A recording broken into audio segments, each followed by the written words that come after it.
It's time for the Temple Ticker, brought to you by the Cultural Hall and by sports enthusiast. You've never seen a greater fanatic, a bigger athletic supporter than Cory K. Ward himself, the Pharaoh. Welcome to talk about all things Temple and the Church of Jesus Christ of Latter-day Saints. How are you, Cory?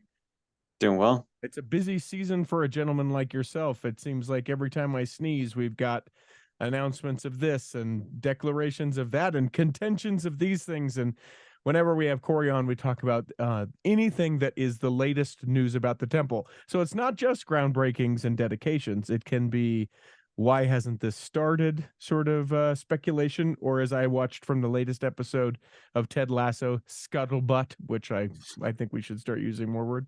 Or it's why it's hey, this is a different thing, a different kind of temple. And that's what this first story is. Everyone else is catching up about how the modular Helena temple is this groundbreaking thing, and you started talking about this 2 years ago. That's right. I was the first person on the internet to write about this. I pieced together all the clues and found out that this is what was happening. And now the church is finally catching up and reporting about it. So it's not hyperbole either. You literally were the first person to write about this on the internet. That's not being braggadocious. It's not being any of those things. It just is as it is. The very first person, Cory K. Ward, to say, hey, these things are going to be modular. We're going to start building these in a different way. Remind me, how did you find that out? You said you pieced it together, but I can't remember sort of the process. I had a source that I will not reveal that gave me a clue about it. He's not like in the church, but he's adjacent to the church. And then I found evidence on some construction news websites about this company called Blocks, that they were building a project for a large international church. And then I found that the church's construction, one of the church's construction companies that they use a lot, Haskell, was helping out Blocks with these things. And so there was enough things I could piece together that this was going to happen. And that was over 2 years ago, people. So if you want to know what's happening for temples in the church 2 years from now, listen up. I don't know. Maybe that's over promising. But yeah, it's Helena, and now the first of those temples is starting to come to pass. That's right. And the church actually provided for the first time, some video and some photos of the process. So I didn't, of course, I wasn't privileged to those. I couldn't publish those photos. So now you can see how they pieced together the modules in a factory in Alabama, and then how they pieced them together over about 2 weeks in Montana once they got there by truck. I really wish, and I know it's not the case, but there's a part, the child part of me, that wishes with these modular temples that there was a oversized red button inside the temple that you hit, and then it makes a noise like the old school Transformer TV show, and then the temple can completely transform into something else. Like when the U.S. Army was coming to Utah and we had to bury the foundation and all that. Like I want it to be something like of that fashion. It's not, but that's where my child heart kind of goes. Yeah, well, the church is certainly optimistic about this process. I think in Montana, this temple kind of was delayed a bit from some, trial and error. But I think once this happens enough times, they did it in Casper earlier last year. And maybe they'll try some temples in the Pacific Islands next. So they're gonna have to figure out how to ship these modules into those Pacific Islands, Papua New Guinea. So it'll be a challenge. We'll see if the church is successful at that as well. And companies like Brigham Young, that Lego ripoff thing is going to start to get into these. Buy your new modular pieces for the inside of the temple. I think it's cool, and I want you to know, and you'll hear it here first from me, I'm going to the Helena, Montana open house, and we had talked about going, but I just wanted to spare you from riding in the car with my dog and with my wife. So my wife and I and my dog, we're going to go check out the Helena, Montana temple. So I'll tell you firsthand what that modular temple looks like. Nice. I'm excited. Yeah. But even though it is, we're produced in a factory. It's very well personalized, I guess, stylized to the area. When you're there in Helena, you may be able to locate the Power Building, which is this downtown building built in 1889, and they used a lot of the Art Deco from that building on the arches of the building to stylize the Helena Temple. And then a lot of the interior of the temple is based on some Native American designs, Native American beadwork, and the Buttercup flower. So even though all these temples will be factory produced, they're very the interior and the exterior are very well designed for the area. As I understand, it's sort of just like the bones, right? It's not that the whole temple is obviously produced somewhere else and then they put it together, but the big pieces of it, and then they get there, they assemble them, and then they put on the accoutrement. That's right. Okay. Well, yeah, you know what? I'll make this commitment to you. I'm gonna find whatever Power Building that is. I'm pretty sure in the back of my mind, because I've been to Helena one time before, that I know what we're talking about, but I'll find it. I'll take a picture of it with a big thumbs up for you. Okay. Showing that Nice. picture so that people can see what that looks like. That's certainly the big amount of news. That along with the dedication of the Richmond, Virginia temple. Yeah, that's right. This is the 177th temple to be dedicated. It was dedicated by Dallin H. Oaks. It was actually originally scheduled. They announced that it was Elder Holland that was going to be presiding, but as we know, he is taking a rest from some illnesses right now. So I guess Elder Oaks went out there. And then the Church News put an interesting story out about this, the Untold story about the Richmond, Virginia temple groundbreaking. So this temple is actually the first temple to have a groundbreaking in COVID. So the groundbreaking was scheduled for April 11th. And as things started to fall apart, as lockdowns started to come down, they canceled, of course, the public groundbreaking and everything. But I guess the Church News says that through some interesting circumstances, Elder Christopherson had met with the Governor Ralph Northem a few weeks before the pandemic and kind of had a connection there. And I guess they asked, hey, can we go forward with this? And basically said, yeah, but you need to adhere to the guidelines of, less than 10 people and don't publish any photos until after the pandemic's long over. So the Church News is like, okay, the pandemic's over, time to publish the photos. And yeah, just only about, I think one of the general authorities, he was in Virginia from Utah just to be at a state conference, but then the state conference was canceled. So he was in the area anyways. And so he was still able to do that with his wife and a few other couples. And that was it. What a weird time when we look back at COVID and the first part of the pandemic and all of these things, the things that we thought, the things that were, the things that didn't end up being, but some of the ridiculousness as people were trying to figure it out, where it's like, no, okay, yes, you can, but less than 10 and no pictures, and make sure that, that on 1 foot you're doing the shovel, but you don't get a 2 foot that shovel because we've heard, I mean, I think it was people doing the best we can, but how hilarious that they're like, well, we're going to take all the pictures and hold on to them and now release them now that they're able to be done. I was surprised about this, that St. George is happening in 2023. I was really surprised to see that. Yeah, this temple is certainly had a much faster timeline than the Salt Lake Temple. It closed around about the same time. There, I think at the end of 2019. So yeah, it's up and gonna be ready for the open house, which is going to start on September 11th will be the media day, and then September 15th through November 11th. So a nice 3-long meeting house there in the fall in St. George, and then it will be rededicated on December 10th. Well, and there hasn't been anyone announced for the rededication, and the internet loves the non-answer. Because right. then it allows us the opportunity to speculate about things.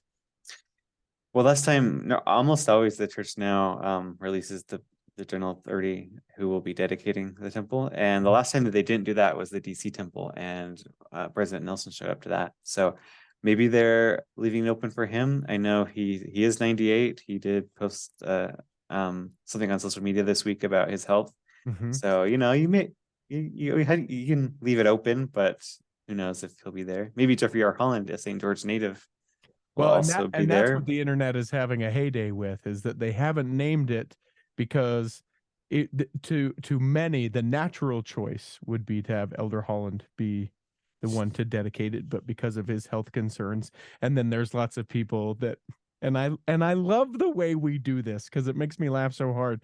There's someone, and I'm sure it's not accurate, but says, I've read Elder Holland's patriarchal blessing, and it talks about how he'll be able to dedicate a temple in his homeland. Just it's something like this, and it's just like, guys, first of all, what a great story. Second of all, there is no way you have read his patriarchal blessing, and certainly there's, I mean, maybe I guess. But I love how spectacular the internet makes things, like they haven't named who's going to dedicate the temple. Yeah, well, there's another temple in the St. George area that is nearing completion, and I would not be surprised if in the next few weeks there is an announcement about an open house and dedication. The Red Cliffs, Utah temple, which will be a new temple. So my guess in a perfect world where both men keep their health is that because the St. George temple is like so important to, it's the first temple dedicated after Nauvoo. I would guess President Nelson would do that, and then maybe Elder Holland would do the Red Cliffs temple. It's possible they could be within weeks or months of each other, so we'll see about that. Yeah, come on, stay healthy, dedicate temples. And then McAllen, Texas, is McAllen 178? I'm trying to follow math, and I tried to. Is there a good resource to know what temple this will be? I noticed that this is going to be dedicated and opened on the 9th of October, but what number is it, and how do you figure and determine that stuff? Well, if you go to churchofjesuschristtemples.org, he has a list of all the dedications that have been scheduled. So after Richmond, there'll be Helena, then Saratoga Springs, then Brasilia, then Bentonville, then Moses Lake, then Feather River, and then finally McAllen. And so that puts McAllen at number 184. Okay. So the summer fall will get a lot of dedications. And it will be dedicated on October 9th after an open house, August 25th to September 9th. And they did announce the general authority will be President Uchtdorf or Elder Uchtdorf that will do that. And First Temple in the Rio Grande Valley, are we thinking Elder Uchtdorf because, I mean, that part of Texas fairly heavily immigrant? Is that an okay step? Your guess is as good as mine. Okay. Maybe he was just the next one to get an assignment. I don't know. I like the idea of a big punch bowl of of the Quorum of 12 Apostles names, and then when they have their meeting, that President Nelson dips his hand in and goes, and the McAllen, Texas temple, and then crumples the paper and goes, Dieter, it's you. And he goes, okay, I'll go. I'll fly there. And then Orlando. This was sort of an interesting thing, the extension of this. Yeah, this hasn't been published anywhere, but I was tipped off by a commenter on a blog that the Orlando, Florida temple will be closed for the better half of 2024, from April 2024 to December 24, which just recently we got an announcement that the Toronto temple would also close about that 9-month time. So I guess the Orlando temple is also going to be on the block. So I guess not a formal renovation, but kind of a long closure. Okay. And we think that's just maybe, I mean, a lot of these temples will have a scheduled every few years, like carpet and good clean scrubbing and stuff like that. That's not what this is. It's got to be something beyond that. I mean, it could be if it's 9 months. Maybe I guess all these temples like San Diego, Toronto, they've all been dedicated in the 90s. So maybe it's just like 30 years old, time to refresh a little bit. Okay. And then other just quick media stories about some temples. We start in Heber Valley. Yeah, the church is finally getting to submitting a building application. So they submitted it this week, and they forgot, or maybe they for some reason just didn't submit the lighting plan that, as we talked about, the council recently adopted. So the church will have to submit an addendum to that application. So because it's a dark sky part of the world.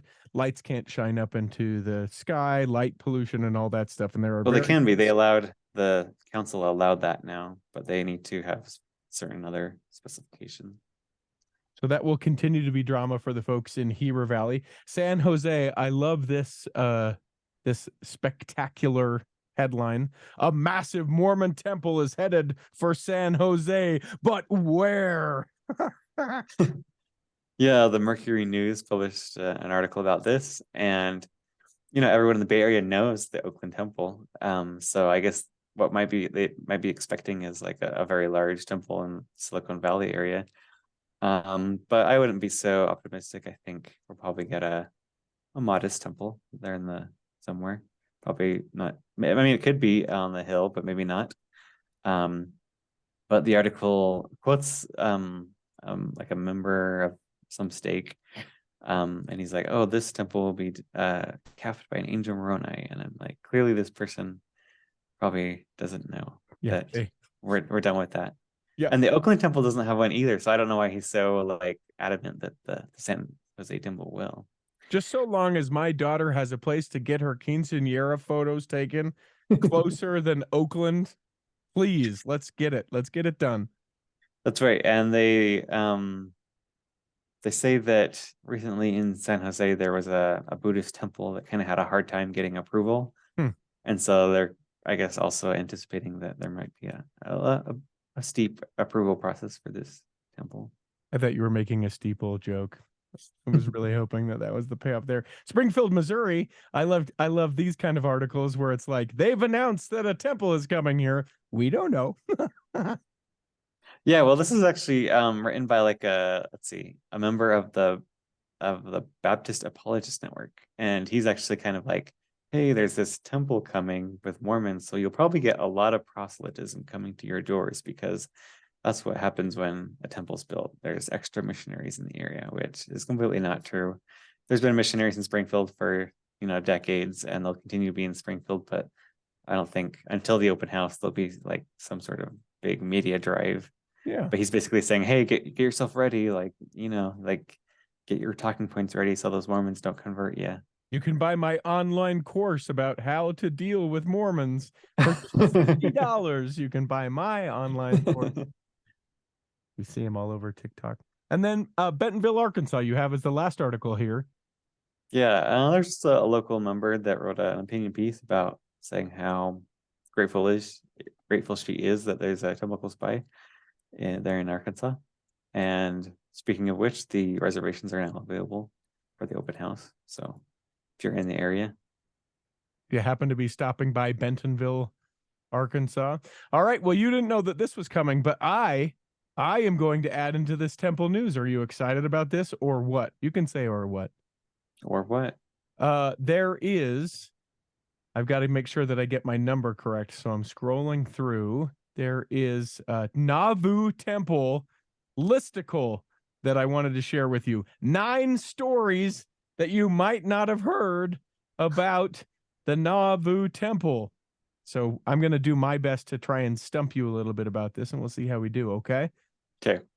True or false, temple work at the Nauvoo Temple worked around the clock? Some days, yes, it did. Yep. When President Young left the temple and saw the crowd, he delayed his departure for 2 weeks in order to help more than 5,000 people receive their temple ordinances. However, even before this story occurred, temple work was in full swing at the Nauvoo Temple. Mercy Fielding Thompson lived with one of her children in the temple while she was helping with female temple work, laboring night and day. All right. Nice. I love these kind of listicles, by the way, because they're not, they're things that we all sort of know, but we can put them in a list of whatever. True or false? I got to figure out a way to ask this question, because it isn't presented in this way. But Joseph Smith, okay, true or false? Joseph Smith had seen a vision of the Nauvoo Temple. Probably true. Okay. Joseph Smith had seen a vision of the Nauvoo Temple and worked closely with architect William Weeks to make sure that it was built as he had seen it. At one point, after Joseph told William about the large circular windows that should go between stories, Weeks told him that they were a violation of all the known rules of architecture because the building was too low, and suggested semicircular windows instead. Joseph's response was that the circular windows needed to be built, even if it meant making the temple 10 feet taller than originally planned. All right. Okay. Question number 3. The Nauvoo Temple started on fire, true or false? It was set on fire. Okay, so I'll give you 50% credit on that. There were actually Okay. 2 fires. Okay. Construction on the original Nauvoo Temple had its delays. On February 9th, 1846, a small fire erupted on the roof of the temple in the afternoon. Gratefully, the damage was minor. And then on October 9th, 1848, 2 years after the saints were driven out of Nauvoo and forced to abandon their temple, the structure was again endangered by fire. And then, let's see. Nope, that's it. And then there was talking about another fire in Nauvoo. Okay, here we go. True or false? Regular church meetings were held in the Nauvoo Temple. True. True. Spencer McBride, church historian, shared that before the temple was completed, it was sometimes used by the saints for meetings when the weather would not allow them to meet outdoors. And that's similar for the temples of that time, because Kirtland, and I wish that I had this regular to pull from, but there were like rules for sacrament meeting, essentially sacrament meeting attendance, if you were to attend in the Kirtland Temple. And one of the things that it says, and I don't have the exact verbiage, but it's basically like, if your kids are being loud and disruptive, we don't want you here. Okay. Yeah, no kidding. It's just like, no thanks. They're to be dealt with elsewhere, please, or something. I can't remember. That's going to the deep recesses of my mind. I recently learned that because from Spencer McBride's podcast, that because the Community of Christ congregation worshipped in the Kirtland Temple for many years, they were able to get legal control over the temple because of the doctrine of adverse possession. So if you just like own a property for, if you just inhabit it for a certain amount of years and no one is like disputing whether you own it or not, then they'll just give it to you. Interesting. Also sort of an interesting thing, Kirtland Temple at one time was a barn. He talks about that rumor as well in the podcast, and that's actually probably a little bit overblown. What? I know. There's one account basically of they left the doors open and some animals come and wandered in. Oh, that's a barn. That's a barn to me. Okay. That's how I define barn. Did an animal live there at all ever once? Other sort of interesting thing, and I need to finish out that podcast, but does it talk about how when the church bought the Newell K. Whitney store, about how it was a bar? That might be the last episode. I haven't got to that one yet. Yeah. So at one point, before it was restored to what it is now, someone was running a bar and tavern out of it, and the church allowed them to continue their lease to the end. So for a short time in church history, the Church of Jesus Christ of Latter-day Saints owned a bar. How's that? Yeah. How's that? All right, we've got a couple more Nauvoo things, and I'm letting you go. Let's see. I got to make this into a question. Oh, now I'm not going to. Youth in the Cornerstone. When the Cornerstone was rebuilt, that is for the now what we have in Nauvoo Temple, there were a couple of young Aaronic priesthood presidents that were able to be a part of the Cornerstone ceremony. So that's cool. President Hinckley, as soon as he became prophet, wanted to rebuild the Nauvoo Temple as soon as possible. Okay, here we go. The Moroni statue on top of the angel Moroni. What are the 2 unique things about it? It was patterned after the angel in Revelation, so it was kind of like it's like a forward facing, laying down vertically.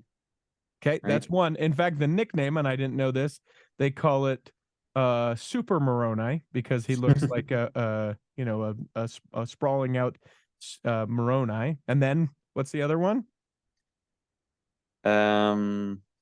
Is it that when they were rebuilding the temple, that they were considering putting a replica of that one, but then President Hinckley decided that they would put the standard Moroni on there? Could be, but I don't know. Okay. What I've got is that it faces west instead of east. Oh, okay. And then the last couple things, and then we got to wrap because I've got to go. You've got to go. Did you find a job, BT Dubs? No, I'm still okay. looking. Hire the Pharaoh. You can send me an email, contact@theculturalhall.com. The longer it gets, the more desperate he'll get. So for right now, he'd really like to do something in the craft which he studied. But 6 months from now, maybe you got a Panda Express you need a manager for. You can reach out to me, contact@theculturalhall.com. They make over 6 figures, by the way. Really? Yeah, time capsule in the Nauvoo temple. They found, I'll just tell you, a hymnal, a scrapbook with press packets, brochures, photos. Nope, this is what they put in. And articles about the Nauvoo, Illinois temple, a knife, a trowel, chisel from the temple's construction, and a commemorative coin. And then finally, the surviving artifacts. Though the Nauvoo temple was destroyed, a few items connected to the temple have survived until today. And one of them is the Nauvoo bell. So, Cory K. Ward, we hope that this episode has nourished and strengthened your body. We hope that if you weren't able to hear that if you weren't able to be here this week, that you can be here next week. And that when the time comes, you'll be able to travel home in safety. In the meantime, we'll be saving a seat for you on the back row of the Cultural Hall.